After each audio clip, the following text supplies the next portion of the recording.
SHO Sandal राय आसिफ खान का अपनी team के हमरा शराब फरोशों के खिलाफ क्रैकडाउन। हमारे divisional bureau chief Rana Faisal Arif की तफसीलात के मुताबिक एसएचओ सांदल राय आसिफ खान का अपनी टीम के हमरा शराब फरोशों के खिलाफ क्रैकडाउन। शराब फरोशी में रिकॉर्ड याफ्ता मुलजिम सागिर रंगे हाथों गिरफ्तार।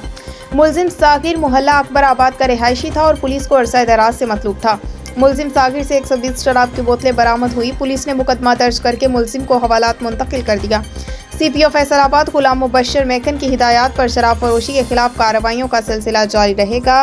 राय आसिफ एसएचओ सांदल बात।